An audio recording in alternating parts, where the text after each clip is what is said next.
Bander guys, news update ta, news update. So today na linog di ang most affected area is in Mindanao, somewhere in Davao daw. 7.6 magnitude daw itong na earthquake. So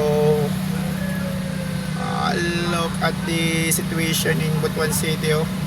Na feel ginatang sa kakusog sa linog guys. So pray lang ta na ang Davao is okay.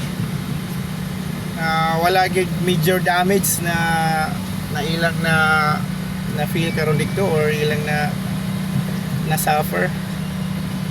So hold on guys, as Filipinos, resilient ta. So